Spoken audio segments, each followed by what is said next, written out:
named COVID-19 Response Advisory Team that will support the Ministry of Health and Wellness in our planning and coordination with respect to this public health challenge.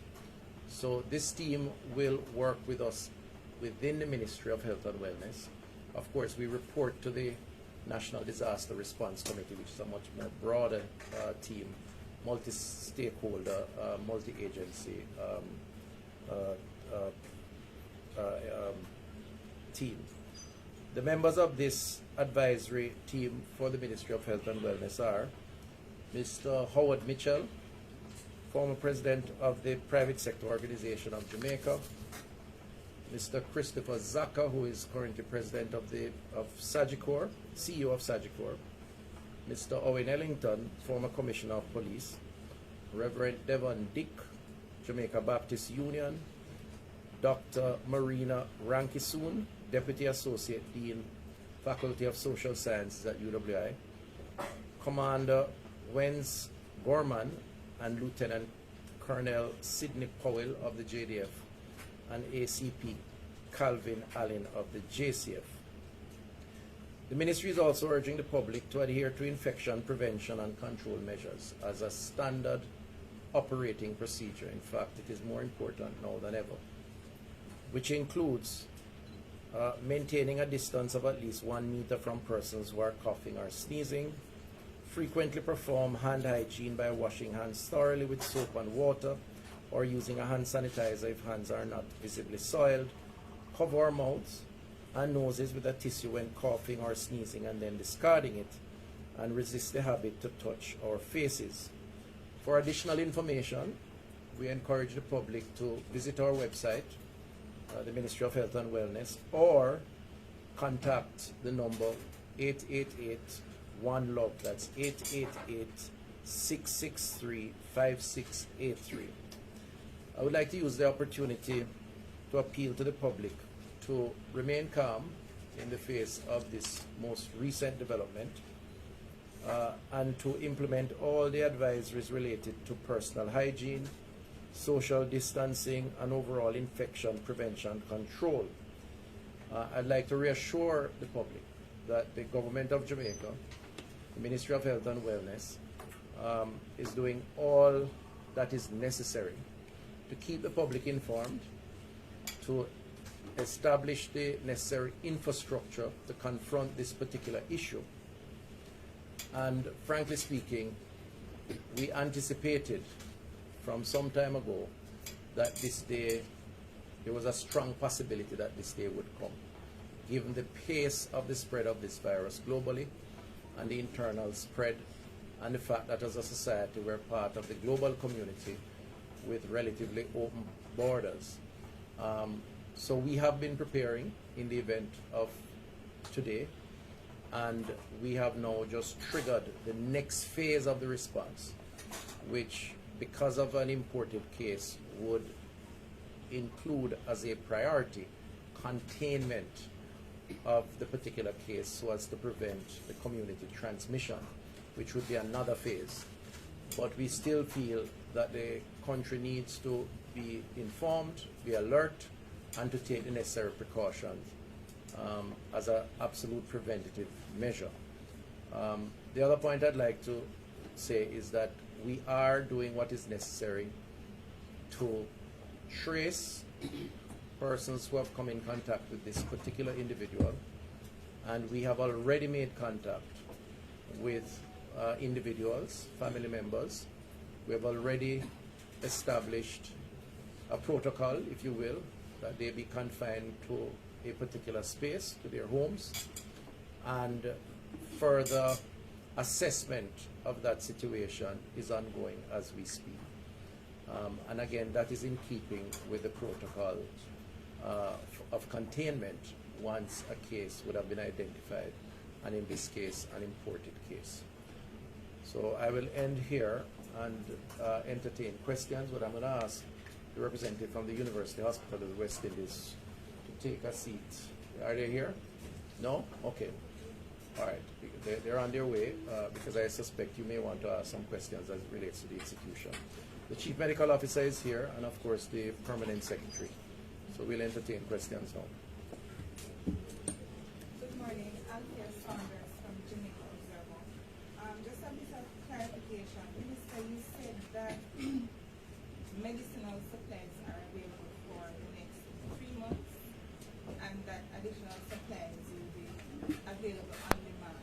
What exactly does that mean? Right. Is it that you'll be sourcing for Right. 3 months? So what I'm saying is that based on our assessment of inventory, I have been advised that we have enough medicines for patients who have respiratory-related ailments, which is associated with this disease, and could provide those supplies up to the next 3 months. I'm also told by the NHF that additional supplies are on order, and therefore we would expect to bolster the inventory as needed during that period of time. During the 3 months? During that period of time, yes. Do you foresee any difficulty with getting those supplies that have been ordered? I am relying on the information from the National Health Fund and the team there, and they would have done their sort of surveys with suppliers throughout the country and beyond, because they deal with overseas suppliers also. And they have said to me that they have strong relationships and are therefore confident that they'll be able to replenish supplies as needed. Dr. Thompson, Chairman of Full and TV News, what's the protocol for sporting events such as boys and girls camps going forward? Okay, so decisions are going to have to be made in the not too distant future as it relates to these public gatherings.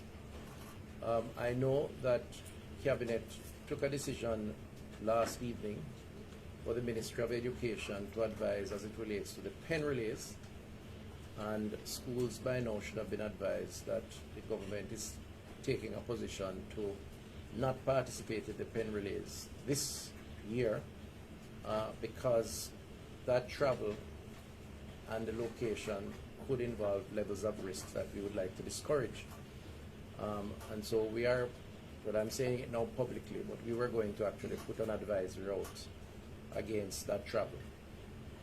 As it relates to boys and girls champs, there is a meeting scheduled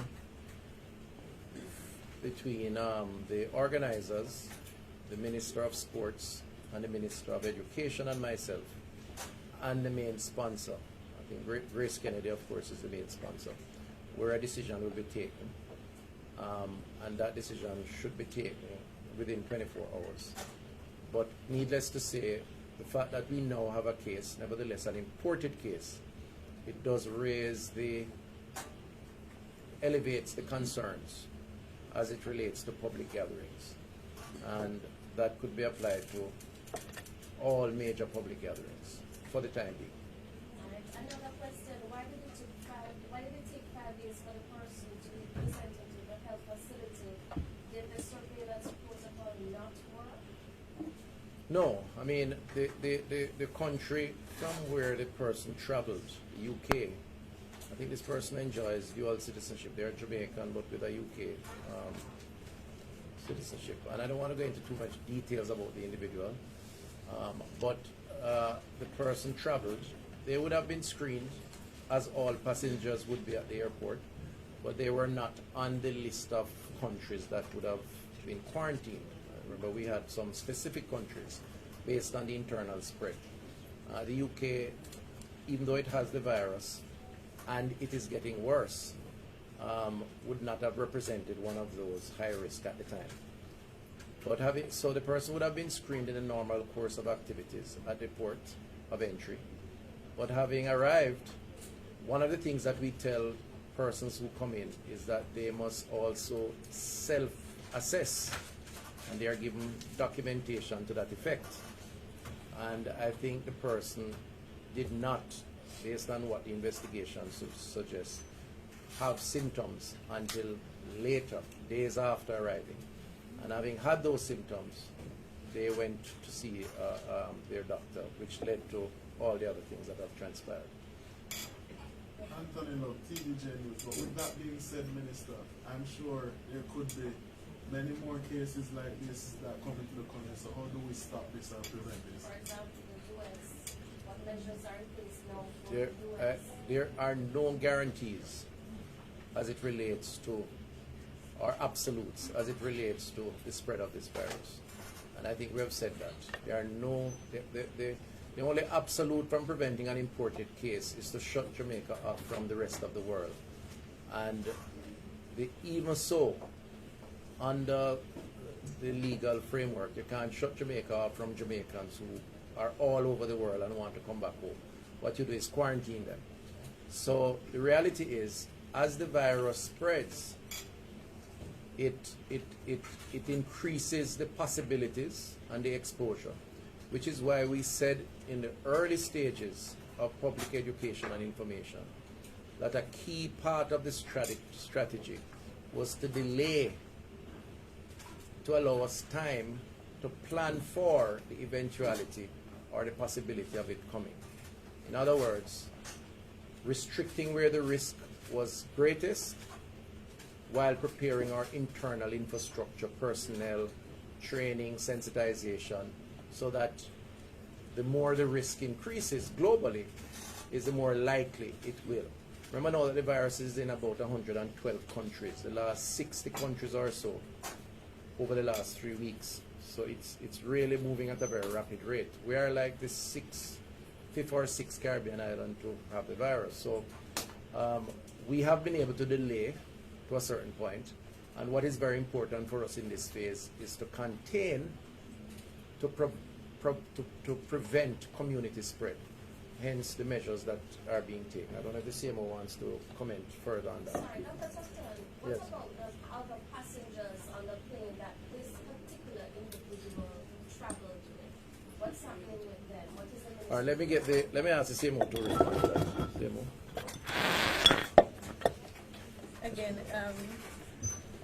we would want to reiterate that our basic premise is that persons who do not have symptoms are not transmitting the virus, okay? That is what we have based our interventions on. This person became symptomatic while in the island. So at the time that the person was in the airplane, the person did not report any symptoms, okay? With that being said, can you walk me through how the ministry plans to carry out its contact tracing and disinfecting the areas where this person would have traveled to and so forth? Sure. Okay, so our main interest and big focus at this point is going to be enabling resources to do the contact tracing.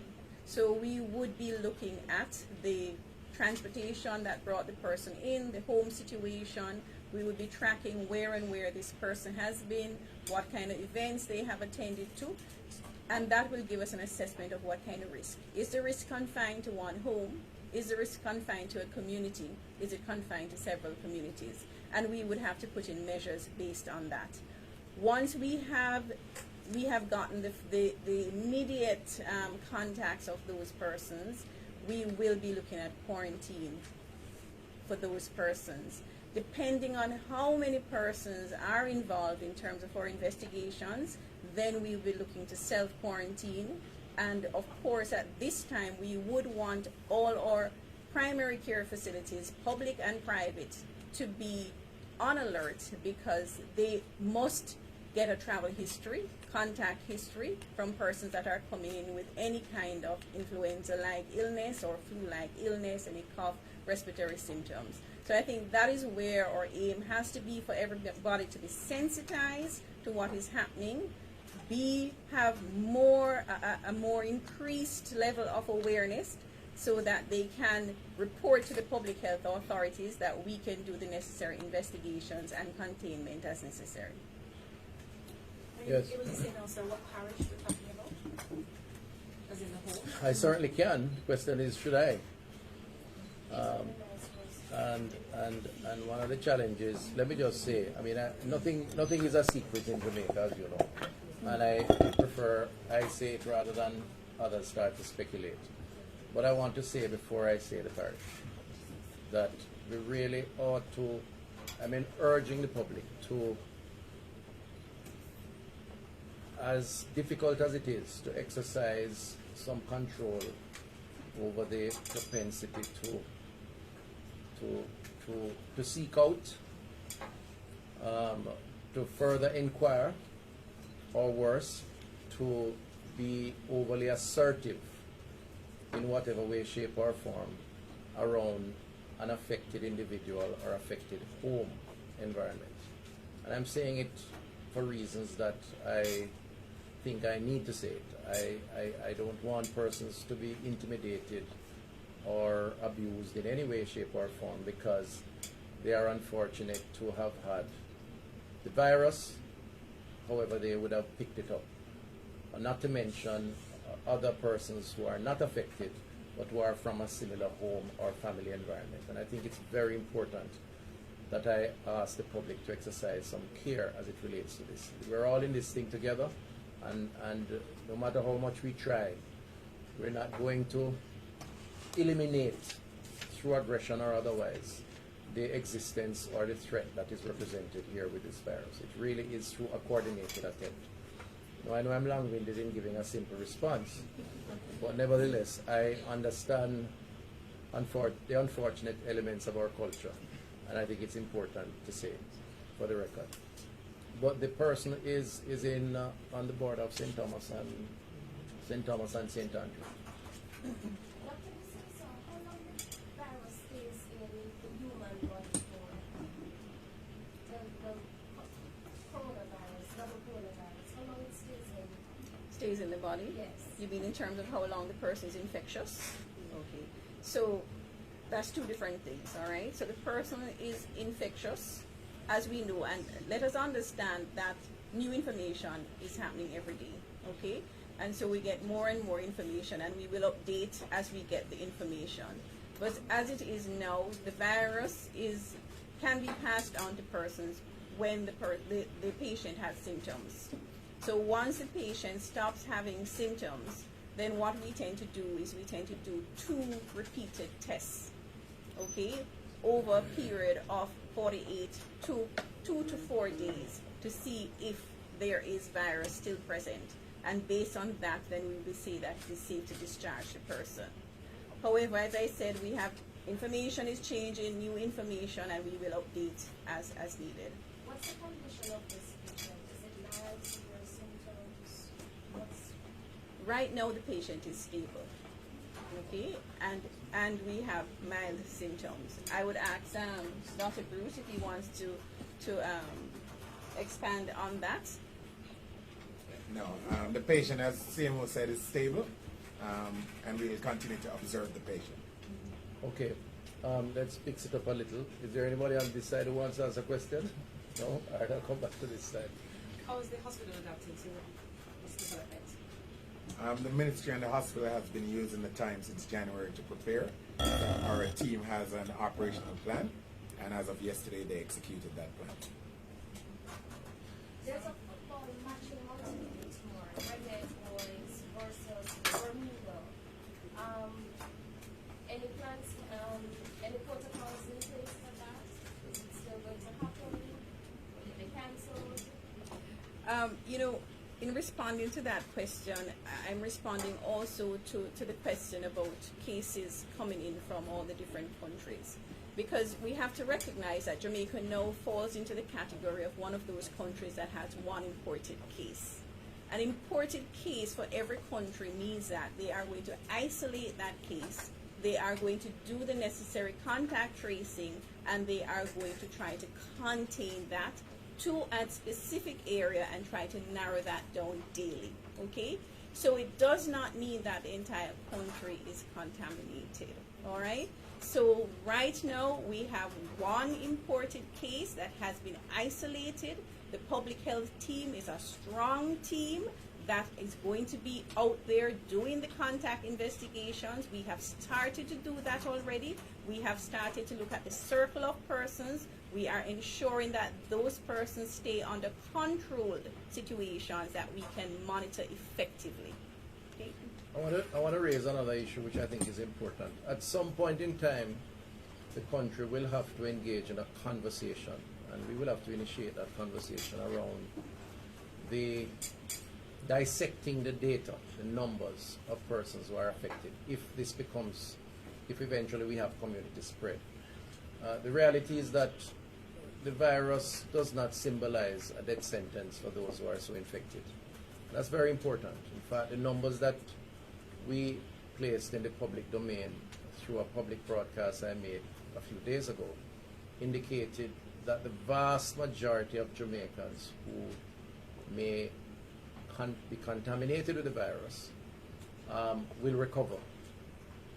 And it also outlines very clearly who the vulnerable groups are. Older persons with underlying conditions, compromised immune systems, and so on. So while it is our intention, and we encourage cooperation from the public in this regard, to keep the virus out of Jamaica or to contain it when it is discovered, we do not want persons to engage in panic because they interpret the virus to mean the most extreme result. Because that is certainly not the history of the virus in other countries, and we certainly know it won't be the case here. We just have to deal with it, and that's what we are doing.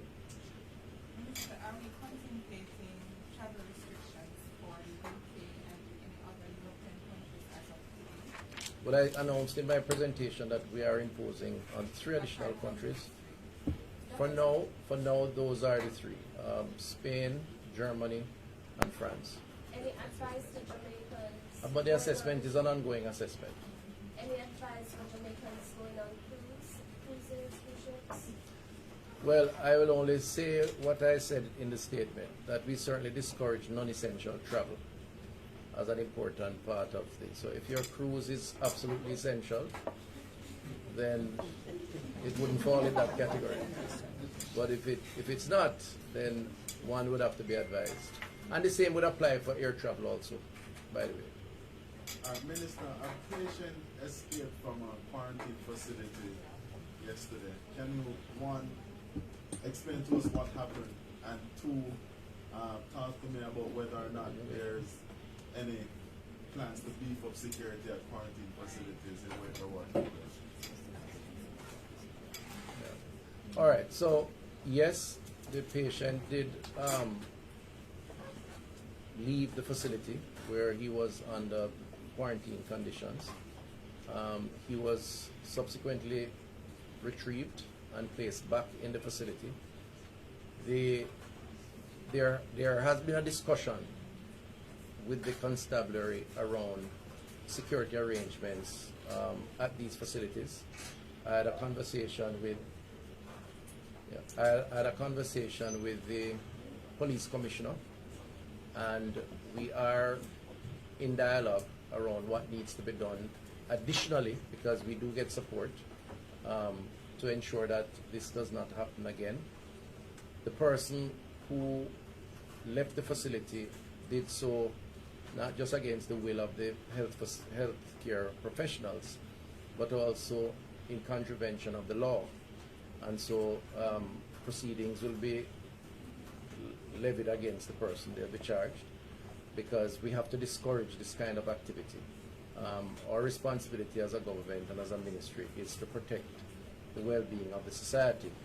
And if persons knowingly puts the rest of us in a compromising position, then the law has a response for that.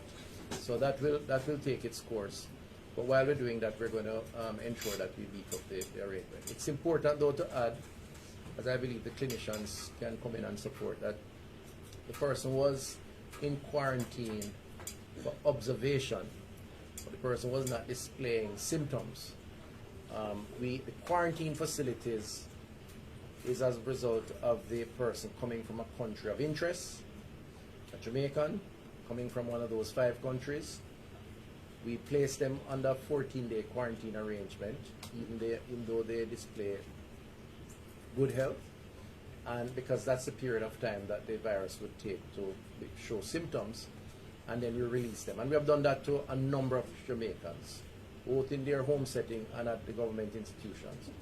So the fact that the person went out doesn't necessarily symbolize a threat, But there's a possibility. but there's a possibility. Okay. So what we're doing now is observing, and the reality is that if the person is unfortunate to demonstrate symptoms, then we have to now engage in another phase, which is the tracing of where the person went, who they were in contact with, and then those persons will be brought into the net. So let's hope that doesn't occur, but nevertheless, it's an activity that we have to discourage because it does place all of us with a greater burden and at risk. Could the person who who drove the car that took the person away, could be charged as well? Is there any possibility of that? I have to leave that to the investigators. I can't tell you that right offhand. I didn't do, I don't I'm a novice lawyer, so I would venture there to give you a response. Dr. Vicenzo, what's the age of the individual who has the virus? Who contracted The state of the virus? age. It's a young person. It's a young adult.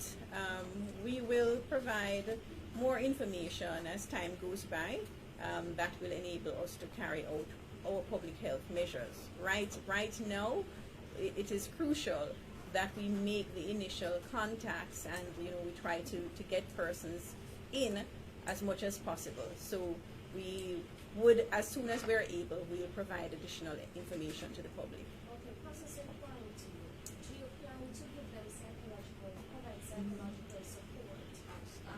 Because you have people who are saying they're not used to their minds. There's a lot of Right. issues So we this whole period of quarantine, persons have demonstrated several effects. Not just on the persons in quarantine, but the persons who are attending to them. And we have put in place measures in terms of psychological support, and we will continue to do so. And especially when situations like this happen, it just says to us that to look to see what else we can do to help to alleviate the fears and to calm the nerves and enable them to go through this period safely. Does this virus target a particular race? Right now, the virus is in 105 countries. I think it is clear that it does not target a particular race. However, we will continue to review the information that is being provided to us, and if we get any such information, we will update you. The virus does not discriminate. And nor are we in terms of our strategy. Let me say, nationwide as a Is it your information that the individual in question had visited a funeral or any other event after We are presently going through the complete itinerary of that person in order to be able to do the contact tracing. As I said, it's very important for us to demonstrate whether the risk is localized or how wide it is, because that is going to determine what kind of public health measures that we are going to have to put in. And how? are you saying that's not your information? No. The person did come to Jamaica to attend a particular event. I think it's an event that you have referred to. Right, so yes, but the investigations would be of a particular approach that would determine when the person actually demonstrated symptoms. And so one of the reasons why we are cautious to sort of elaborate. We don't want people at that event to start running all over the place and sounding alarm as if they have a virus. Remember now, the virus spreads up to this point based on the clinical information we have when persons display symptoms through droplets, through coughing, sneezing, that sort of thing. So the fact that the person may have attended an event doesn't necessarily mean that those persons are exposed. It's subject to the investigation, which is why the Chief Medical Officer is being conservative until she has further information. Thank you. How long do we expect this investigation to go on? And when will the public be informed about? Well, you know, you're really harsh on us. I mean, we learned about this thing 11 o'clock and we called a press conference for 12. So I think you can credit us with doing fairly well so far in terms of keeping the public informed. As soon as the information is available, we will make it available. It's very important. I mean, I take the position as the minister, and I believe the team is with me, and the government, that there is no value to anyone in holding back information from the public. We reserve the right to hold back information as it relates to the confidentiality of patient information, as it is the case with any hospital arrangement. None of us wants the world to know what our medical history, our medical conditions are, okay, without our permission. That's standard protocol in clinical practice. So we may have to manage that. We reserve the right to withhold information so as not to create panic amongst persons who really ought not to feel panicked, which is why we are cautious in terms of where that person went. But everything else, to my mind, should be made public, and that's what we're trying to do. So in answer to your question, as soon as we have the information, but we're treating the matter as an absolute priority because containment requires efficiency of execution. Any other questions? Yes, Dr. Thompson, the party, the party facilities, Dr. Bissesa mentioned some time ago that the Central Hospital was included in the 4 new party facilities. What are the other 3 facilities? Again, we have the 2 that you know, and there are 2 or 3 others that are being worked on. Until they are officially up, we'll just work on them. Any other? That's until, Yes. you know what event you came here for? The same. Well, I think Abka Fitzhenley, who has a reputation for knowing the news before the news breaks, actually mentioned what she came here for. I don't know if she came here for other things. I mean, people travel back and forth for all sorts of reasons. But there was an event that she attended, the person attended. A funeral. Person attended a funeral. Exactly. They attended a funeral, and I don't know what else they may have come for. I think it is important for the media to understand that in this initial phase, where we need to make sure that we contact persons and we need to ensure that we get them to comply with the procedures that we would put in place, it is with regards to that we are not divulging everything at this time. So as soon as we are able to, we do have some information, but as soon as we are able to provide that to you without jeopardizing the public health investigation that is taking place, then we will do so. I want to use the opportunity to acknowledge the head of ADFEM, Mr. Richard Thompson, who is sitting to my far right, your left, and also Mr. Kevin Allen, who is CEO of the University Hospital, of course, Dr. Bruce, who is the Chief Medical Officer at the University Hospital. That's the hospital where the patient is now in quarantine. I really think that's isolation. I really think that maybe Dr. Bruce should just indicate, because what we don't want is for people to feel like they have to avoid the University Hospital. Just indicate what the isolation facilities involve, and just to reassure the public that the University Hospital is continuing business as usual and providing the vital services that it is accustomed to providing. Dr. Bruce?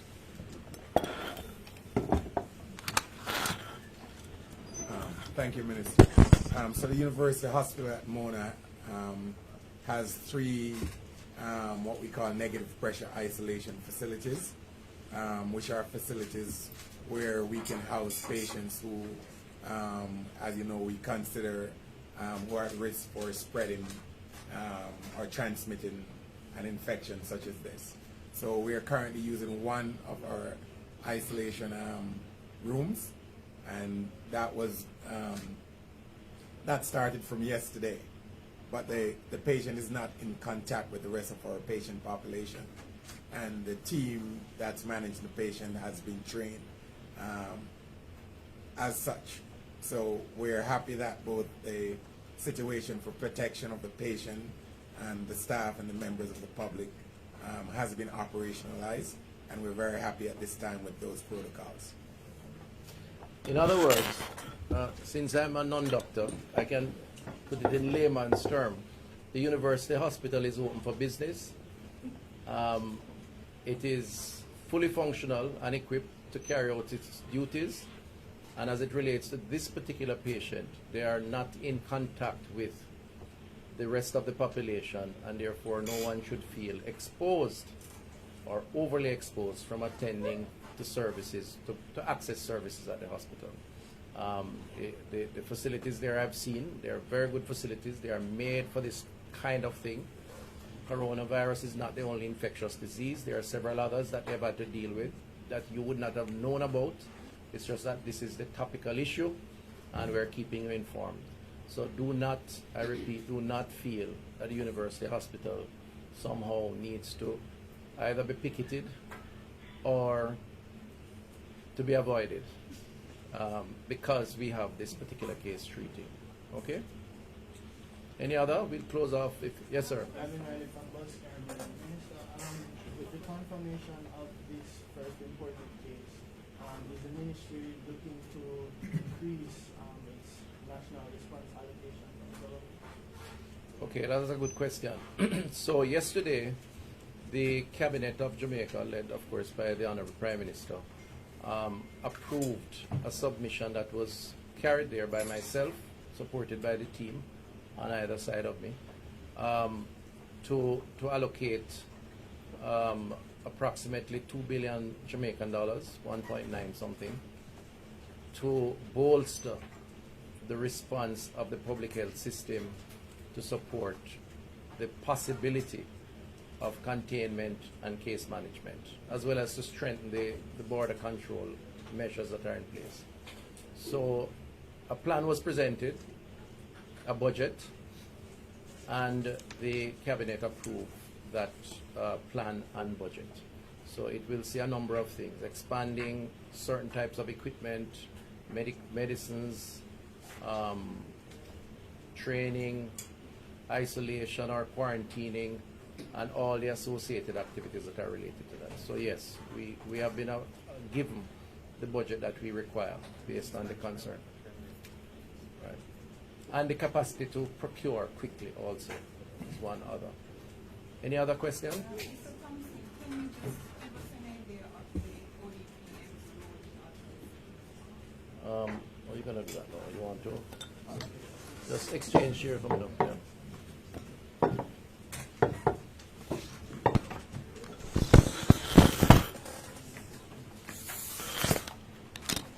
All right, good afternoon, everyone. Well, the ODPM is the National Disaster Coordinator. We spearhead a very robust national disaster risk management framework. And for public health emergency of this nature, the Ministry of Health is the lead entity. But we all know that anything that can manifest itself into a wider crisis or a disaster takes greater coordination and a pooling of major resources. So you know from this perspective, you'd realize that border control and security plays a critical role. We're talking about customs and immigration. We're talking about the possibility as it relates to food security and a number of different variables. You have heard Minister Thompson spoke already about some aspect of the border security measures. So because it would take greater coordination outside of the specific health component, it requires a greater national response process. And coming out of the meeting of the National Disaster Risk Management Council, which is chaired by the Most Honorable Prime Minister Andrew Holness, he would have already given his charge for the national framework to be activated and to look at then a kind of preparedness measure, but now, given where we are, more of a kind of response process. So it would require greater sectorial collaboration and greater resources. So thus, the ODPEM as the National Disaster Coordinator would play that coordinating role with the Ministry of Health being the lead entity, given that it's a public health emergency. Thank you. Anybody else? All right, so ladies and gentlemen, I am sure you will hear from us in the coming days, because I know you'll be anxious to hear what is happening in terms of the follow-up activities. There are certain decisions that may have to be taken, which we will brief you on. So issues around public gatherings, events that are on the national calendar that some of them you asked about earlier. I have already confirmed that in terms of the pen relays, the Ministry of Education and the Cabinet, through the Cabinet's instructions, have advised schools around not participating in the pen relays this year. We will comment further on boys and girls champs and on any other public gathering in the days coming. We think we have this matter under control in terms of the treatment and the containment of this individual. The areas that we have no control over, but we are assessing, would be the period of time that the person showed symptoms but was out in the open. So in this instance, when they were being transported to the doctor to see the medical team. But we have taken note of that. We have done the interrogation. We know who to contact. We have already made contact. And what we have to do is observe. So we are doing the work while keeping our fingers crossed that this individual is the only affected individual at this point in time. If anything changes as it relates to that or anything else, we will inform you to help us to inform the public. I'm going to close by asking the public, through you, and I thank you for the opportunity, not to engage in unnecessary or to engage at all, frankly speaking, in speculation. Give me some other words to describe it. Rumors, rumor mongering, hysteria, or otherwise. The greatest challenge we have, one of the big challenges we have, is the promotion of inaccurate information, because it really promotes panic in our society, which is not necessary. I'm going to ask the media, while it is not your duty, if you are not the ones sending out the information, to correct to the extent that you see information that is not accurate or you are doubtful about, use the toll-free number and call. We have a media center here, but you can use that number to clarify and help us to correct where that correction is required, because we really want everyone to be on the same page so that there's no chance of misinterpretation or actions that become counter to what we're actually trying to do. So we thank you again, and we will follow up, I'm sure, with the further developments. Thank you.